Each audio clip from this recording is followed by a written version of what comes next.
কিন্তু এটাই ভালো যে ওনার কিছু হয়ে যায় আর বিছানাতেই শুয়ে থাকো, তাহলে এই বাড়ির গদির ক্ষমতা আমার হবে।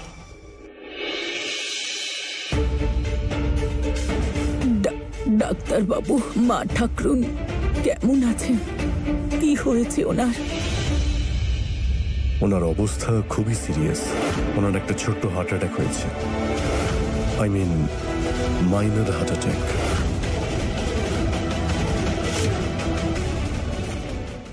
আপনাদের ওনাকে খেয়াল রাখতে হবে। চেষ্টা করবেন ওনাকে সবসময় শান্ত রাখতে। কোনো ঝামেলা, ঝগড়া, তর্ক এসব থেকে ওনাকে দূরে রাখবেন। ওনাকে আনন্দে রাখার চেষ্টা করবেন, আর যেমনটা উনি চান আপনি তেমনটাই করবেন।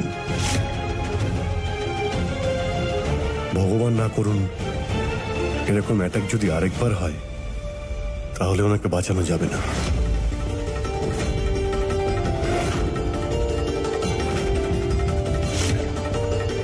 এখন আমি আসছি।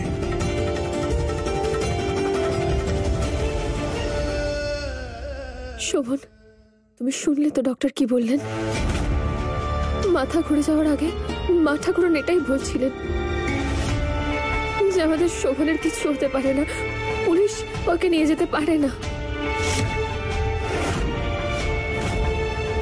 তুমি একবার ঠান্ডা মাথায় ভেবে দেখো, যদি কাল ওই সমাজ সেবার মহিলারা আসেন আর ওদেরকে এই কাগজটা না দেখায়, তাহলে ওরা সত্যি তোমায় পুলিশের কাছে দিয়ে দেবে। আর তারপর কি হবে? মা ঠাকুরন কি এগুলো সহ্য করতে পারবে? তুমি মা ঠাকুরনের জন্য এই কাগজগুলো সই করে দাও।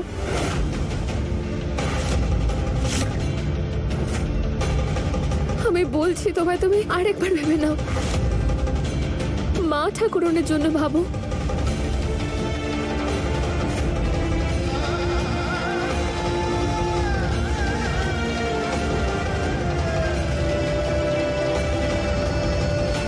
কোনো ঝামেলা, ঝগড়া, তর্ক এসব থেকে ওনাকে দূরে রাখবেন। এরকম অ্যাটাক যদি আরেকবার হয়, তাহলে ওনাকে বাঁচানো যাবে না।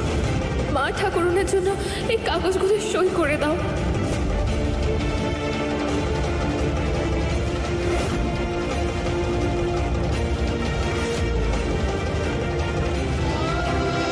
আমি শোভন দাদুভাইকে জেলে যেতে দেব না, জেলে যেতে দেব না। শোভন দাদুভাই, শোভন দাদুভাইকে জেলে যেতে দেব না। শোভন দাদুভাইকে জেলে যেতে দেব না। শোভন দাদুভাই, শোভন দাদুভাইকে জেলে যেতে দেব না। ঠিক আছে, তোমরা যখন সবাই এটাই চাও, তাহলে আরো নিচে নেমে যাই আমি।